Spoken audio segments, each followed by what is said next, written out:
Bonjour à tous et bienvenue dans cette nouvelle vidéo où on va parler de principe de base de la physiologie. Si vous voulez perdre du poids, si vous voulez éliminer votre cellulite, si vous êtes une femme, je vais parler de ces deux choses là parce que finalement les deux choses vont se rejoindre. Et comme j'ai deux blogs qui sont dans cette thématique là, j'ai un blog sur la perte de poids, l'amincissement via l'équilibre hormonal, et j'ai un autre blog sur la réduction de cellulite. Et finalement, tout ce que je vais vous dire là dans cette vidéo, tout cela va se rejoindre pour ces deux thématiques. Alors, on est dans un super cadre que j'adore. On est au-dessus, dans les montagnes, vers chez moi, en Alsace. Et voilà, je viens de faire mon sport et faire une petite course à pied. J'ai alterné course à pied et marche, donc c'est un très bon moyen, vous le savez si vous me suivez déjà. Voilà, pour moi c'est un très bon moyen déjà de faire de l'activité physique, de se bouger, et puis de se déstresser aussi, de penser à autre chose. Et ça c'est très important pour réduire son stress et éviter le cortisol, cette hormone qui serait trop présente dans votre corps et qui est si néfaste si vous voulez réduire votre cellulite, si vous voulez perdre du poids, vous amincir. Donc voilà, cette vidéo, elle va vous parler de principes de base que vous devez savoir absolument, et de ces principes de base, vous allez pouvoir en déduire des actions qui vous seront propres à vous. Le titre de cette vidéo, il est sur les recettes miracles, en fait, qui n'existent pas, parce que depuis des années et des années, on vous fait croire qu'il y a des recettes miracles qui pourraient correspondre à tout le monde et puis on s'aperçoit au fil du temps finalement que ça marche pas. Souvent, quand il y a quelque chose d'un peu miraculeux qui sort pour la perte de poids, pour la santé en général, dans tous les domaines de la santé et du bien-être. On s'aperçoit que ça marche un temps, et puis finalement, au bout d'un moment, c'est soit ça tombe aux oubliettes, soit ça marche pas. Finalement, on s'aperçoit que sur le long terme, ça marche pas. On s'aperçoit que finalement, c'est dangereux. Donc, ça me fait penser, par exemple, au régime Dukan qu'il y a eu il y a quelques années, où tout le monde s'est engouffré là-dedans. Et puis finalement maintenant on s'aperçoit que c'était un régime plutôt dangereux pour la santé. Alors bien sûr ça a fonctionné chez pas mal de personnes, ça a fonctionné, alors sur le court terme ça a fonctionné pour beaucoup de personnes, mais sur le long terme ça a été catastrophique. Beaucoup de personnes ont repris plus de poids par la suite. Certaines personnes ont eu des problèmes de santé, parce que un trop grand apport de protéines est finalement néfaste aussi pour l'organisme. Et voilà, moi ce que je vais vous apporter aujourd'hui, c'est des principes de base qui ne sont pas mon opinion, qui sont en fait qui sont de la physiologie. La physiologie qu'on ne peut pas discuter, c'est comme ça. C'est la science, et donc si vous connaissez ces principes de base, je vais vous en donner 3. Vous pourrez en déduire des actions derrière à mettre en place qui vous seront propres. Je veux dire, les principes de base, ils sont valables pour tout le monde, mais les actions que vous allez mettre derrière, il y a tel type d'actions qui vont correspondre à une personne, tel type d'actions qui vont correspondre à une autre. C'est à vous d'en déduire ce que vous allez devoir. Alors je vais vous aider, je vais vous donner quelques pistes, quelques règles, mais après moi dans mes programmes je vous offre toutes les règles, les possibilités existantes dans lesquelles vous allez piocher pour que ce soit personnalisé. Et donc voilà, je vais vous donner les 3 principes de base, et puis vous allez, je pense, avec ça, comprendre comment fonctionne votre corps. C'est plus important pour que vous puissiez mettre en place des actions très vite qui vous apporteront des résultats sur le long terme, et pour que vous soyez en bonne santé finalement tout le reste de votre vie. Donc on est parti pour le premier principe. Le premier principe de base, ça s'appelle le principe de l'homéostasie. Alors c'est peut-être des mots que vous ne connaissez pas, ou peut-être vous avez entendu ce mot-là, mais vous ne savez pas à quoi ça correspond. En fait, le principe de l'homéostasie, c'est que ça dit que tout être vivant, s'il est dans un environnement adéquat, il revient toujours à l'état d'équilibre. Okay, c'est-à-dire que tout système, en l'absence de contrariété, en l'absence de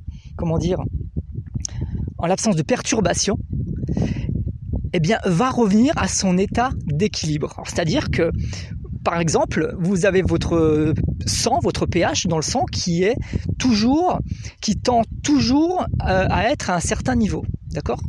Pas trop acide, pas trop alcalin non plus. Votre niveau de sucre dans le sang, votre glycémie, eh bien, votre corps va toujours chercher à l'amener à un taux physiologique qui va vous permettre de fonctionner correctement. Une glycémie trop faible, vous êtes en hypoglycémie, vous savez, vous avez déjà sûrement connu ça, vous savez que vous n'êtes pas en bonne posture, on va dire, vous sentez vraiment pas bien, et puis en hyperglycémie, c'est pareil, d'accord ? Votre corps va toujours chercher à être dans une fourchette dans une glycémie stable qui va vous aider à faire fonctionner tout le corps dans l'ensemble au meilleur de son potentiel. Vous avez également un poids santé qui est inscrit un peu dans vos gènes et votre corps va toujours chercher à rétablir ce poids santé idéal. Donc tout ça, ça veut dire que, et j'ai bien dit, en l'absence de perturbation. Donc si vous n'amenez pas de perturbation à votre corps, qui fonctionne dans un environnement qui lui convient, eh bien vous allez avoir un organisme en pleine santé, un poids idéal, et voilà, toutes vos fonctions vont fonctionner correctement. Alors le problème, c'est que notre vie moderne, elle amène beaucoup de perturbations. Alors le corps, il s'adapte à ça, il sait s'adapter. Alors, il met en place des mécanismes en fonction de ces stress qu'on lui impose, de ces perturbations, et le corps, il fait ce qu'il peut pour essayer de revenir à l'état d'équilibre. Mais il y a au bout d'un moment, avec notre vie moderne qu'on a aujourd'hui, je vais vous énumérer un peu tous les facteurs de perturbation, à force d'accumuler des perturbations, votre corps, il ne sait plus quoi faire. C'est un peu comme si vous accumuliez des déchets dans votre maison, que vous ne sortiez pas vos poubelles par exemple, et puis que vous essayez de sortir vos poubelles de temps en temps, mais si on vous donne des tas de déchets à traiter, au bout d'un moment vous ne savez plus quoi en faire, d'accord ? Vous accumulez les choses et vous ne savez plus quoi en faire. Souvent j'ai l'exemple du courrier des fois qu'on accumule aussi. Moi j'ai une petite cassette dans mon bureau où il y a plein de courriers que je dois traiter, et puis j'essaie d'en faire de temps en temps, mais des fois il y a le courrier qui s'accumule et puis j'y arrive plus. Au bout d'un moment le courrier s'entasse et on n'arrive plus. Donc on fait en sorte de s'adapter à ça. Et puis voilà, donc le corps, c'est pareil. Il a un système de thermostat, on va dire, et il sait réguler lui-même pour fonctionner de la meilleure façon. Donc les facteurs qui vont perturber cette loi de l'homéostasie, on va dire, c'est simple, hein. Ça va être l'alimentation, ça va être le stress. Aujourd'hui, on court partout, et ça, c'est des facteurs qui vont dérégler notre système hormonal et qui vont dérégler finalement tout notre organisme, et qui fait qu'il s'adapte en permanence à plein de choses et qu'il s'éloigne finalement de la santé optimale. Il fait ce qu'il peut pour revenir, mais il n'y arrive pas. Donc, c'est l'alimentation, c'est le stress, c'est le manque d'activité physique chez beaucoup de personnes. Ça peut être trop d'activité physique aussi. C'est l'alimentation, je parle en termes de qualité de nourriture, mais aussi en quantité de nourriture. Je le dis souvent, mais on mange beaucoup trop. C'est le manque de sommeil qui est un peu lié aussi au stress C'est aussi le confort permanent, j'ai envie de dire. Le confort permanent, vous savez, on est dans un confort permanent, et puis du coup, je vais en parler ça va faire partie de la deuxième loi, mais ça peut être un facteur de stress également. Donc voilà, vous avez des tas de perturbateurs. Ça peut être la pollution aussi, des choses sur lesquelles on ne peut pas vraiment agir, hein, comme la pollution, les perturbateurs endocriniens. Il y a plein de choses qui peuvent venir perturber notre système. Et donc ça, c'est la loi de l'homéostasie. Tout système, tout organisme qui, en l'absence de perturbation, revient spontanément à l'état d'équilibre. Et vous n'avez rien à faire pour faire ça, hein. Votre corps, il sait le faire tout seul. Il sait mettre en place les processus tout seul. Il sait mettre en place les processus pour revenir à l'équilibre. Par exemple, vous vous coupez. Votre plaie va cicatriser et puis votre peau va repousser. Voilà, vous voyez bien que vous n'avez pas à penser à cicatriser cette plaie que vous vous êtes fait. Votre corps sait le faire lui-même. Par contre, s'il y a des perturbations, je ne sais pas, par exemple, vous êtes dans un pays très humide, je ne sais pas si il y a quelque chose qui vient affecter la plaie, votre corps, il va cicatriser beaucoup moins vite. Il va avoir plus de mal à revenir à l'état initial. Donc vous voyez que dès qu'il y a des perturbations, ça ralentit tous ces processus. Donc voilà, loi de l'homéostasie, c'est le premier principe de base. Absence de perturbation, vous allez revenir à votre poids idéal si vous avez besoin de perdre du poids. On va passer tout de suite au deuxième principe qui s'appelle la loi de l'hormèse. Alors on est tous avec un capital. Et en fonction des stress qu'on impose à notre corps, en fonction des stimulus qui arrivent, des émotions, de ce qu'on mange au niveau alimentaire, mais de ce qu'on mange au niveau aussi stress, émotionnel, en fonction de ce qu'on respire, eh bien, votre corps s'adapte. Principe de l'homéostasie. Principe de l'hormèse, il dit que si vous ne sollicitez pas une fonction, elle va s'atrophier. Si vous sollicitez une fonction à la limite de sa capacité d'adaptation, donc cette capacité d'adaptation qui est propre à chaque personne, eh bien là, vous allez vous renforcer. Donc, par exemple, moi qui suis beaucoup dans le sport, l'image va être parlante au niveau des sportifs. Si vous voulez vous mettre à courir un 10 km, et que sûrement vous n'y arrivez pas pour l'instant, eh bien vous allez vous mettre peut-être à courir 2 km. Vous êtes peut-être capable de courir aujourd'hui 2 km, mais vous voulez vous préparer pour un 10 km. Eh bien, si vous n'arrivez qu'à courir 2 km, vous avez une capacité adaptative qui est de l'ordre de 2 km, donc vous allez essayer de courir de plus en plus longtemps, donc 2 km déjà. Vous allez vous mettre à courir, eh bien, peut-être déjà 2 km, et puis la fois d'après, vous réussirez à courir 2 km 500, puis 3, puis 4. Et ça, en fait, c'est votre corps qui s'adapte au stimulus, au stress que vous lui imposez, et qui se rend plus fort. Si vous couriez que 500 mètres, eh bien, vous n'arriveriez pas à progresser pour atteindre les 3, 4, 5, puis 10 km. Pour atteindre les 10 km, il va falloir toujours vous approcher proche de votre maximum que vous pouvez faire. Si vous ne faites que trop peu, vous n'allez pas progresser, votre corps il n'a pas besoin de se transformer, de s'adapter. C'est comme en musculation.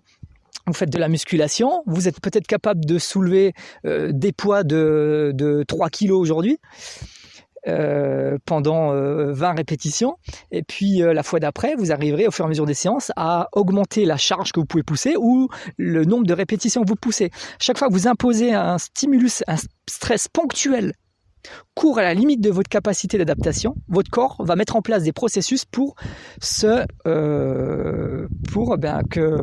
vous puissiez vous améliorer. Okay, pour que le stimulus que vous lui avez imposé, qui était en limite de sa capacité, soit plus facile la prochaine fois. C'est le principe de l'entraînement. Mais ça, c'est valable pour toutes les autres fonctions de votre corps. C'est valable pour toutes les autres fonctions de votre corps.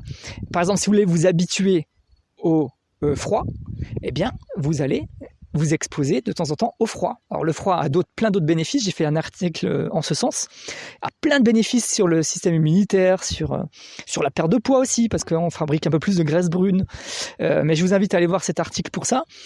Et si vous voulez vous exposer au froid, il faut vous exposer au froid, avec des douches froides, avec une exposition un peu plus au froid comme ça en extérieur, sans dépasser sa capacité d'adaptation, parce que si on dépasse sa capacité d'adaptation, et bien là, ça va être néfaste. Si vous faites un effort trop intense, si vous êtes capable de courir 5 km et puis que vous forcez à la limite, mais vraiment plus que votre limite, et bien le lendemain, vous allez peut-être avoir plein de courbatures. C'est parce que vous avez dépassé votre capacité d'adaptation. Et vous risquez la blessure. Si vous faites du surentraînement, par exemple, dans votre sport, vous avez peut-être souvent entendu parler de surentraînement, eh bien, le surentraînement va être néfaste au contraire pour le corps. Donc la loi de l'hormèse, elle dit que si vous sollicitez votre organisme, des fonctions de votre organisme à la limite de votre capacité d'adaptation, qui est différente selon chaque individu, parce qu'en fonction du temps de pratique, eh bien, il y a des différences qui se créent, et en fonction de votre capital de départ avec lequel génétiquement vous avez eu à la naissance, eh bien vous renforcez vos fonctions. Voilà, tout simplement. Et voilà pour le principe de l'hormèse. Enfin, troisième principe va être le principe de hiérarchisation de mise en place de l'énergie vitale de votre corps. Je vais m'expliquer. Vous avez de l'énergie qui est dépensée par votre corps, principalement pour votre digestion, au niveau de votre charge mentale également, au niveau de l'activité mentale. Votre corps va dépenser aussi beaucoup d'énergie dans l'activité motrice, finalement. Quand vous bougez, quand vous êtes même si vous êtes assis sur une chaise, finalement, vous dépensez un peu d'énergie pour vous maintenir. Et puis, pour le nettoyage de votre corps. Donc, vous savez que si vous voulez perdre du poids ou si vous voulez éliminer votre cellulite, si vous êtes une femme qui veut éliminer sa cellulite, il va falloir traiter tous des déchets. Éliminer de la masse graisseuse, éliminer des déchets. Et donc, ces processus d'auto-nettoyage, ils sont un peu en dernier recours par le corps. C'est-à-dire que les processus digestifs, les processus au niveau mental vont être toujours prioritaires, vont vous prendre toujours plus d'énergie que le reste. Ensuite, vous allez avoir l'énergie au niveau digestif et ensuite l'énergie pour le nettoyage du corps, pour éliminer les toxines. Donc, vous comprenez bien que si vous voulez vous débarrasser de votre masse graisseuse, si vous voulez vous débarrasser de votre cellulite, de toutes les toxines de votre corps, il va falloir prioriser cette fonction-là. Donc ça veut dire qu'il va falloir éviter de se surcharger mentalement, tout ce qui est lié au stress en général, éviter les processus digestifs. C'est pour ça que moi je préconise par exemple du jeûne intermittent pour avoir des pauses digestives, pour ça également. Ça permet aussi de limiter les montées d'insuline et le stockage des graisses, mais c'est surtout aussi pour limiter les processus digestifs qui prennent beaucoup d'énergie à votre corps. Parce que si, imaginez, vous êtes toujours en plein stress, en train de cogiter à tout, à votre travail, à vos enfants, et je sais que c'est dur dans notre vie moderne.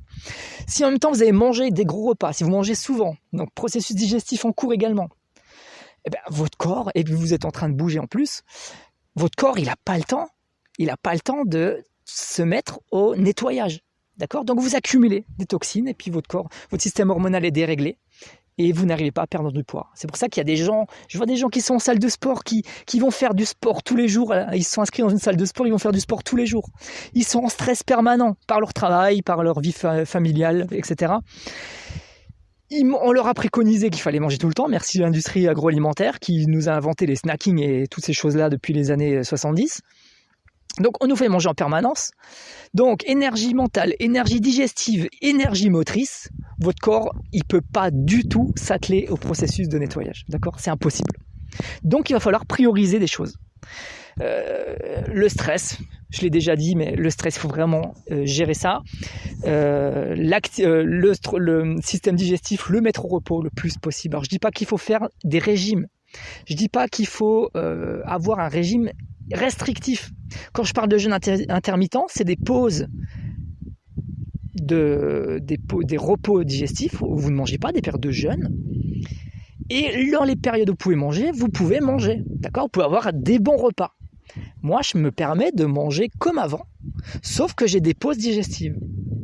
Moi qui fais énormément de sport, j'ai perdu 5 kilos. 5 kilos. Je me demandais à un moment donné pourquoi je faisais autant de sport dans la semaine. Je fais du sport vraiment tous les jours. Je donne des cours de fitness, je fais du sport avec mes clients, je vais courir, je fais du vélo, je fais du cyclisme en compétition. Je fais énormément de sport dans la semaine. J'avais une surcharge mentale par mon activité professionnelle aussi. Et je n'arrivais pas à perdre de poids. Enfin, j'avais même pris un peu de poids, je veux dire. Et je comprenais pas. Je me disais, et je faisais attention à ce que je mangeais également. Pas complètement, mais je faisais quand même assez attention. Et je faisais énormément de sport. Et mon déficit calorique était là, puisque j'avais une dépense calorique énorme. Eh bien, en hiérarchisant mon énergie vitale, en diminuant, en augmentant mes temps de pause digestif, en essayant aussi un peu de régler ce problème de surcharge mentale, eh bien, j'ai réussi à perdre 5 kilos. Alors, je pèse pas beaucoup, je partais pas de loin, j'étais à 67 kilos à peu près. Aujourd'hui, je suis à 62 kilos. Taux de masse grasse qui a baissé aussi. Donc, et j'ai vu ça chez plein de personnes que je coach. Hiérarchisez vos process, votre énergie. Essayez de mettre en place des actions pour faire en sorte que votre corps puisse s'auto-nettoyer, puisqu'il peut le faire de lui-même. Principe de l'homéostasie. Et puis, le reste du temps, essayez de vous renforcer votre système immunitaire, vous renforcer physiquement parce que vous allez augmenter votre dépense d'énergie aussi si vous entraînez. C'est pour ça que le sport est indispensable. Et mettez du repos digestif, d'accord ? Des petits stress ponctuels au froid, au chaud, par le sport. Alors ça peut être ce que vous voulez pour le sport. Moi j'ai des petites séances qui sont très bien faites, qui durent pas longtemps et qui sont adaptables à tout le monde. Dans mon programme Hormones, Minceur, Belly Sport pour ceux qui veulent perdre du poids, ou dans le programme Goodbye Cellulite pour les personnes qui veulent éliminer leur cellulite. C'est les mêmes programmes au niveau sportif. Et avec tout ça, vous avez tous les ingrédients pour en déduire vous des actions à mener. Alors maintenant, c'est à vous de choisir. Moi, je peux vous y aider dans mes programmes, je vous aide. Je vous donne toutes les possibilités possibles, tout un éventail de solutions possibles, mais les réponses vont être personnel. C'est-à-dire que si vous devez mettre en place des actions au niveau du système digestif, donc des pauses digestives, et que vous voulez mettre en place du jeûne intermittent par exemple, eh bien le jeûne intermittent il va être différent selon chaque personne. Moi par exemple j'arrive à faire des jeûnes, alors ça dépend, je vais le faire des fois 3, 4 fois, 5 fois, 6 fois par semaine, ça dépend. Des fois je le fais 12 heures de jeûne, des fois je fais 15 heures, hier j'ai fait 20 heures de jeûne, ça dépend. C'est selon mes ressentis, il faut savoir s'écouter et il faut voilà, faire selon ses ressentis pour trouver les méthodes. Alors peut-être des fois vous allez essayer des choses qui ne vont pas vous convenir, c'est pas grave. Vous faites des erreurs, c'est pas grave et vous allez bien trouver au bout d'un moment ce qui vous correspond, vraiment, ce qui vous correspond. Et vous allez voir des résultats spectaculaires, je vous le promets, en quelques semaines. Si vous trouvez les bons moyens, là je vous ai donné les bases, si vous faites les choses correctement, que vous ne déviez pas vers des choses un peu débiles comme on trouve partout aujourd'hui, hein, des régimes excluants, des régimes restrictifs, des régimes excluants aussi parce que aujourd'hui je vois que c'est à la mode, c'est le régime cétogène qui est plus de sucre du tout et que des graisses. Alors c'est pas mal sur un court terme, mais sur un long terme c'est catastrophique. Vous pouvez pas vous passer de sucre. Alors peut-être qu'il y a une minorité de personnes à qui ça va fonctionner, mais sur le long terme, pour 98% des gens, 95%, c'est comme tous les régimes, ça échoue. Le corps ne peut pas fonctionner sans sucre. Donc, soyez raisonnés et raisonnables dans vos choix. Moi, je vous offre toute la palette de solutions possibles. Et retenez bien ces 3 principes. Homéostasie, votre corps sait de lui-même, sans perturbation, revenir à l'état d'équilibre. Hormèse pour vous renforcer. À la limite de votre capacité d'adaptation, cette capacité d'adaptation qui va se renforcer au fur et à mesure, qui va augmenter, et vous serez de moins en moins malade et vous aurez de moins en moins de problèmes, de symptômes liés au surpoids, je sais pas, des problèmes de peau, des problèmes en tout genre qui peuvent arriver. Et enfin, hiérarchisez vos processus d'énergie vitale. Voilà, faites en sorte que votre corps puisse s'auto-nettoyer en le laissant s'auto-nettoyer. Donc en laissant de côté un peu la surcharge mentale le plus possible, en le laissant au repos au niveau digestif et peut-être au niveau moteur aussi. Il faut peut-être des fois limiter. Si vous êtes vraiment épuisé, il faudra peut-être limiter le sport aussi. C'est possible, mais ça, il n'y a que finalement dans mon programme, si je vous suis, que je pourrais vous aider à ça. J'espère que j'espère que cette petite longue vidéo quand même vous aura appris des choses, que vous pourrez comprendre certaines choses sur votre physiologie, sur la physiologie humaine. Et puis, si vous avez des questions, n'hésitez pas. Sinon, si vous voulez faire le bilan gratuit, si vous ne l'avez pas encore fait, un bilan gratuit qui vous permet d'établir un déséquilibre hormonal que vous pourriez avoir, et puis pour avoir quelques infos sur les hormones et sur votre problème particulier de perte de poids ou de réduction de cellulite, faites le test, il est gratuit, je peux vous donner le lien juste en dessous, et si vous l'avez déjà fait, sinon pourquoi pas entrer dans le programme qui vous aidera à atteindre vos objectifs. Sur ce, je vous dis à bientôt pour une nouvelle séance ou bien pour une nouvelle vidéo. Continuez à me suivre sur YouTube ou sur Facebook ou sur mon blog directement. Et puis voilà, je vous laisse profiter de la vue si vous voulez. Et je vous dis à bientôt. Ciao.